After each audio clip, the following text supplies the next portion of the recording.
At dinner my parents slammed water on me and demanded money for my sister's tuition fees and rent. "Your genius sister needs money for tuition, pay immediately." When I said, "I am 14 years old and I have no money," Mom added coldly, "Then get out." I left that night. After 21 years they shocked to see me outside a luxury home.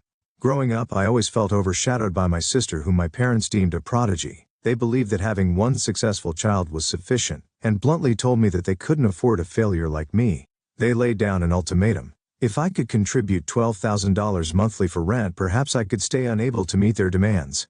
I faced the stark reality of being expelled from my own home. However, during this turbulent period, my uncle stepped in. Despite his modest means, he offered to take me in, saying, "Louisa, I might not have much, but I'd be proud to be your parent." Without hesitation, I accepted his gracious offer. Now, at 35, I reflect on my complex family dynamics starting from my childhood. My father, a typical office worker, and my stay-at-home mother raised us in a multi-generational home, which included my unmarried uncle.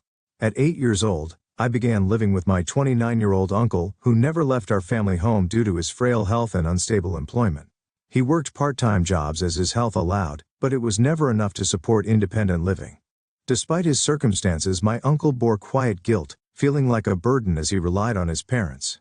I often witnessed my father scornfully chastising him, especially when my grandparents weren't around to see. My father's behavior always puzzled me, and I remember innocently asking my uncle why he never retaliated. He replied that he truly was dependent on their support, a humble acceptance of a situation. As I grew older, I realized my father too depended on his parents' support, making his criticisms of my uncle hypocritical. If only I grasped this sooner, I might have stood up for my uncle. Life at home felt serene when my grandparents were present, creating a protective bubble around my uncle, and allowing his gentle spirit to shine through. However, everything changed dramatically after my grandparents passed away in an accident when I was 8. The loss devastated us deeply, and while my sister and I mourned, I distinctly remember seeing my uncle cry quietly. Contrarily, my father's reaction was chilling. He laughed. This haunting laughter at such a sorrowful time revealed a stark contrast in his character, an image that has remained with me ever since. These early experiences shaped my understanding of family, loyalty, resilience, and the complexities of human emotions, setting the stage for the challenging yet formative years that would follow under my uncle's care. From a young age, I sensed something unsettling about my father's reaction to grief, which became unmistakably clear during my grandparents' funeral. While everyone else was somber, I caught a glimpse of my father's face. When he thought no one was watching, he wasn't confused or saddened. He was smiling with genuine joy to a child, his daughter. It was a jarring sight. This wasn't a nervous reaction to grief, but a smile that seemed to relish the financial benefits their passing might bring. This realization terrified me and brought me to tears, which others might have mistaken for mourning. During this distressing moment, my uncle, contrasting sharply with my father, placed a comforting hand on my shoulder. His eyes, though sad, radiated warmth and concern for me. It struck me even then how differently two brothers could react to the same tragic event.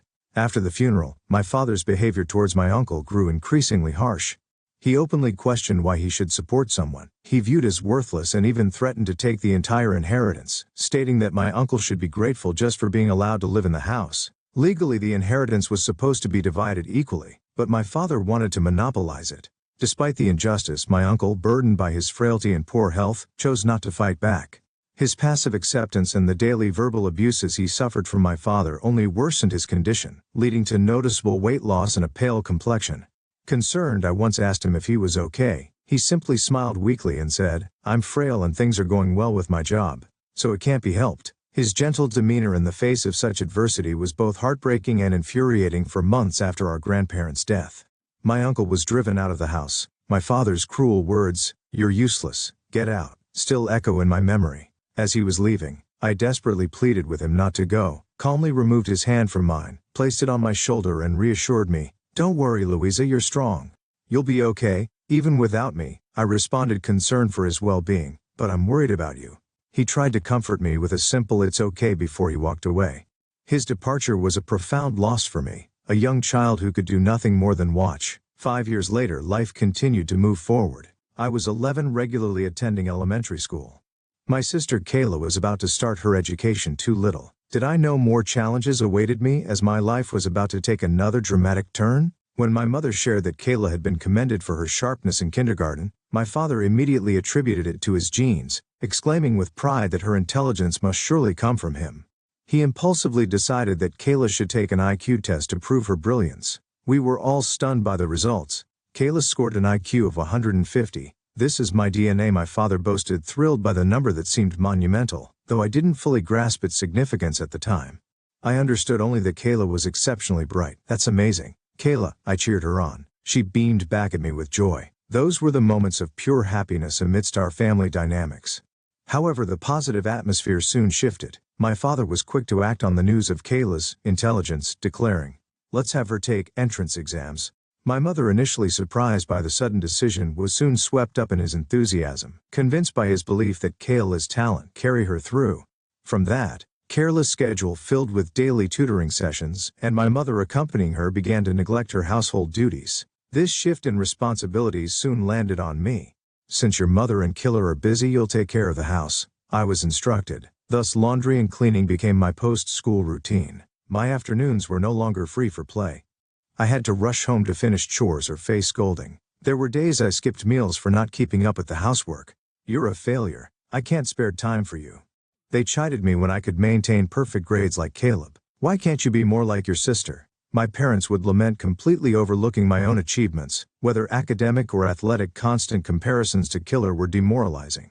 "It's impossible for you. But Kayla is a genius. You are just incompetent." As Kayla excelled in her tutoring and breezed through her entrance exams, my parents' indifference toward me grew colder. They lavished resources on Kale, new clothes, delicious meals, and trips. In contrast, I made do with hand-me-downs, leftovers, and solitude at home. "This child has a promising future. She'll secure our old age," my father would boast about Killer, speculating on whether she should become a doctor, a lawyer, or even a politician. Amidst these discussions, I felt invisible, my presence barely acknowledged. Then, when I was just 15 years old, parents coldly told me they had decided that having one child was enough. "We don't need a failure like you. Kayla needs a lot of money to develop her talents. Unless you can pay a monthly rent of $1,200, we might reconsider," they stated bluntly, shocked and unable to comprehend how they could say this. I protested. They were unmoved. "Contact your uncle for now. Here's some pocket money, figured out on your own," they said as they handed me a little cash and drove me out of the house. I remember crying and banging on the door, pleading to be let back in, but it remained closed in utter despair.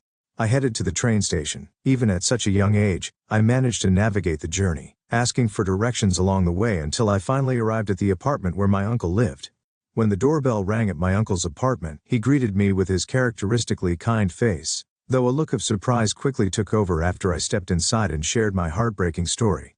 My uncle couldn't hide his anger. "What are they doing?" he exclaimed. Although his words were not directed at me, I felt a deep sense of guilt for being cast out by my own parents, and tears began to well up in my eyes. In that emotional moment, my uncle placed a comforting hand on my head, a hand I remembered well for its warmth and sighs filled with compassion. "It must have been hard, but don't worry anymore," he reassured me gently. However, reality set in as he admitted, "As you see, I'm prone to illness and don't have much income." "I'm poor," he said, with a right smile. His expression was more resolved than before, perhaps hardened by the distance from my father's toxic influence. Looking directly at me, he offered, "I'm poor, Louisa, but if you don't mind, I want to be your parent. I'd like to become your foster father. I might not be very reliable though," for he could finish, I had already leaped into his arms. His chest was similar to my father's but radiated a completely different energy, one of security and love. "You don't have to worry about anything anymore," he said as I cried with relief, feeling the deep love of a true parent. Life with my uncle was not easy. He was indeed poor and frequently ill, but our home was filled with smiles and laughter. Emotions I hadn't felt in a long time. It was a modest household, but warm and full of love. My uncle always praised my efforts, regardless of the outcome, and encouraged me to keep striving. This support helped me gradually forget about my parents who had never recognized my worth. Over the years, I grew up healthy and cared for, under my uncle's roof. 20 years flew by, and I found myself a 35-year-old woman facing my elderly parents after a long separation. My father, now visibly aged and with thinning hair, greeted me with a smile that seemed to erase the past. "Louisa, have you been?" he asked, attempting to bridge years of neglect with casual familiarity. My response was icy, reflecting the unresolved pain. "What do you want now?" I asked, skeptical of his sudden reappearance. Unfazed, my father suggested, "Let bygones be bygones and get along as a family from now on." His proposal was absurd to me. "What are you talking about? Get along as a family, you must be joking, I retorted, hinting at the impossibility of simply forgetting their abandonment. Seeing my resistance, my father's old dismissiveness surfaced. A failure always has a bad attitude, can't be helped. Maybe it's time to re-educate you, he said condescendingly. That's enough, please go back home, I firmly replied, stopping him from entering. At that point my mother chimed in, exacerbating the tension. Louisa, don't be stubborn and accept our help. You surely can't be happy living in such a rundown apartment. She insisted. You have nothing to do with this. Please leave, I responded, my patience wearing thin. No need to be so haughty. Come on, let us in, she persisted. No, just go home, I repeated, standing my ground. Let us in, go home. Despite their age, my parents pushed with more strength than I had anticipated. It could have been because there were two of them, making it difficult for me to hold them back. We struggled back and forth like children in a game of push and shove, but I managed to maintain my composure until my father tried to cross the threshold into my apartment. That was when I firmly pushed them back. The force of it sent both of my parents tumbling to the ground, landing awkwardly on their backsides, standing over them. I couldn't hide my frustration. You're so annoying. What did you just say? I'm busy, so can you just leave already? I demanded. How can you speak to us that way? Do you even see us as your parents anymore? They retorted. I stopped considering you my parents the moment you threw me away, I responded sharply, but we took care of you until you were 15. They argued until I was 15. The only time I felt truly cared for was when my grandparents were around, I countered. Just because I survived doesn't give you the right to act all high and mighty as they struggled to their feet, holding their backs. My parents looked much diminished. Despite being in their 50s, they seemed much older, as if in their 72nds. You were the ones who said Caleb was enough with your genius daughter. There's no reason for you to come see me now, pointed out coldly. It's not so simple anymore, my father said, grim-missing. Did something happen to Kayla? What, did she end up in need or something? I asked half mockingly. She became a lawyer. Well, then there's no problem, right? That's amazing. Just what you'd expect from someone with an IQ of 150, I continued a bit sarcastically. Or so we thought, until she suddenly disappeared. My father revealed, his irritation evident. That's quite surprising, I remarked, genuinely taken aback as I listened further. It turned out that Kayla had indeed made it through law school, passed the bar exam on her second attempt, and became a fully licensed lawyer. Then, inexplicably, she had left a note saying, "I won't be taking care of you too," and vanished. So in short, she's abandoned you. Congratulations, I said dryly. There's nothing to celebrate that ungrateful child. After all we did to raise her, this is how she repays us. They lamented. Well, I guess that's what happens when love is lacking, I observed. The truth was, while my parents might have lavished my sister with attention, it likely felt more like suffocating control to her. Actually, the company went under, my father added, changing the subject. Given the times, that's not surprising. We barely got any severance pay, and the unemployment benefits are about to run out. That sounds rough, I said, my voice flat and disinterested. That's why we want you to take care of us. They suddenly demanded, erasing any semblance of sympathy for my expression. No. What did you say? How can you just abandon your parents like that? They exclaimed in disbelief. The only real parent I have is my uncle, who has taken care of me since I was 15. I stated firmly, leaving my father speechless. You knew I was living with my uncle when you came to this apartment, didn't you? So why are you acting surprised now? Do you think of him as your father? My father challenged. My uncle, who gave me genuine love, is my true father. I declared, my words making it clear that parents who don't show love aren't truly parents. My uncle might have been sick and weak, but he still worked hard to support and care for me, proving his love through actions, not just words. This left my parents stunned, unable to respond to the truth of my feelings. I worked hard because I wanted to give back for all the sacrifices my uncle made for me. Wait, does that mean you actually have a proper job? My father asked with a hint of disbelief. Kind of, I replied nonchalantly, shrugging my shoulders. Suddenly my father's grip tightened on my shoulder. Let go of me, I demanded, feeling a mix of anger and embarrassment. You're angry and a bit embarrassed too, aren't you? Please listen to what I'm saying, he insisted. No need to listen. I understand it all. You were lonely, weren't you? You're sulking because only your sister got all the attention, right? But deep down you're happy to see your parents, aren't you? He suggested, trying to read my feelings. Stop creating your own story. Don't worry, from now on we'll be proper parents and stay by your side, continued, oblivious to the absurdity of his words. I stared at my parents blankly for a moment. There are ridiculous expressions driving me to burst out laughing. Why are you laughing? Is it because you're happy? My father asked, hoping for a positive reaction. Not at all, I said between laughs. Just so, in the past 15 years, I never once thought about either of you.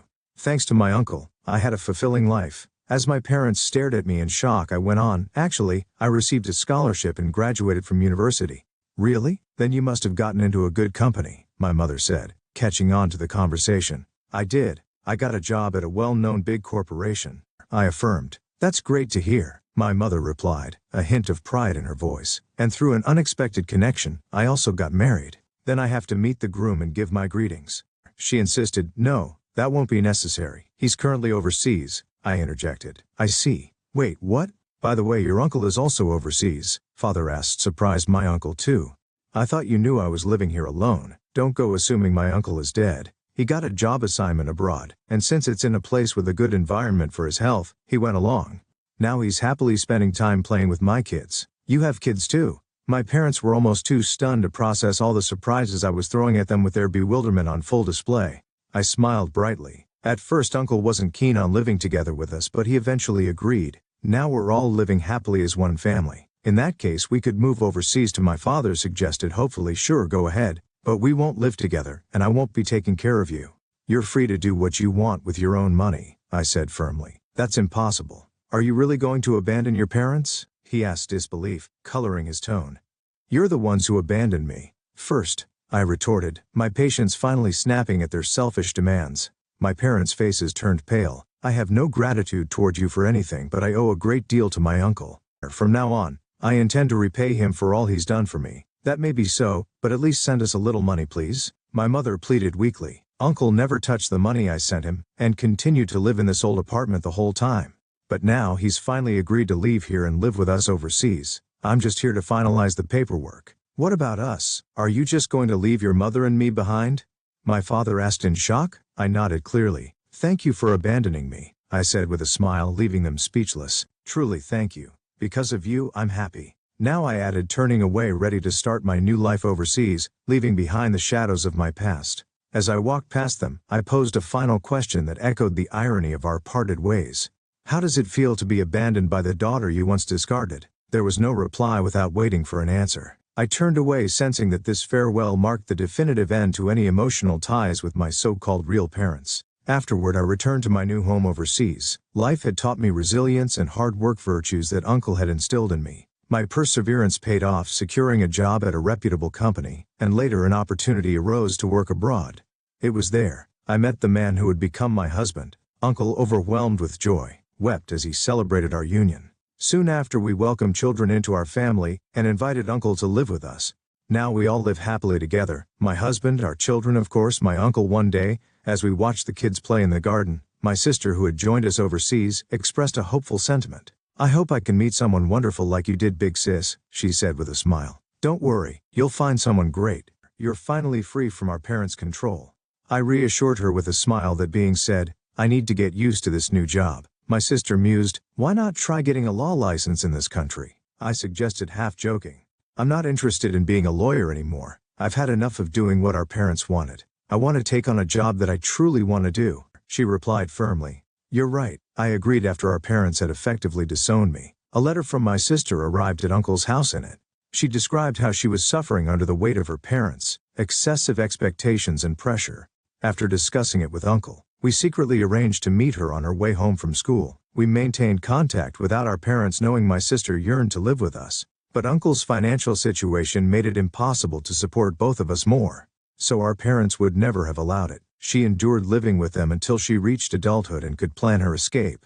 It was a grueling ordeal, but she persevered and finally gained her independence. As our parents were busy celebrating her success as a lawyer, she seized the moment to move out and start her own life. My support, although she secured a job here, she's struggling to adapt to the new language and environment. But I'm sure she'll be fine, I comfort myself. There's no one more resilient and hardworking than my sister, who withstood our parents' strict upbringing. On another positive note, Uncle was taking new steps too. He's planning to attend a language school, I told her, and she nodded with a smile. That's great. It's never too late to learn, she responded. His health has improved significantly, allowing him the freedom to enjoy life more fully. Now, you're absolutely right, I affirmed. Meanwhile, our parents had quickly depleted their resources after recklessly squandering the inheritance. Despite their investments in my sister, they eventually lost their jobs and, after selling the house, found themselves with very little burden by home improvement loans. They had started asking relatives for financial help. A stark testament to their continued imprudence. The word around the family was that everyone had turned their backs on my parents, leaving them to face their later years in poverty. A relative mentioned that arguments between them had become a regular occurrence. Reflecting on all that had transpired, I shared my thoughts with my sister. There should never be favoritism between siblings or any unfair treatment of one's children, I asserted. You're absolutely right, my sister agreed, nodding her head in strong affirmation.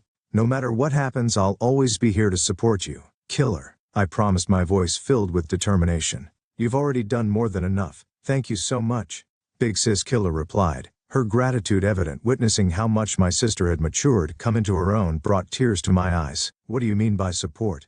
Her question was soft, curious. As we spoke, I suddenly felt a familiar yet slightly smaller, warm hand on my shoulder. Turning around, my eyes squinted into a smile at the touch. Thank you, Ha, I uttered as I faced Uncle, who stood there, looking as surprised as I felt. Smiling warmly, I continued. Thank you, Dad, I love you. Seeing Uncle there, the man who had stood by me like a true father, filled me with a deep sense of love and gratitude. His support had been unwavering, his presence, a constant reassurance in my life at that moment. Surrounded by the family I chose, and that chose me, I felt an overwhelming sense of fulfillment and peace.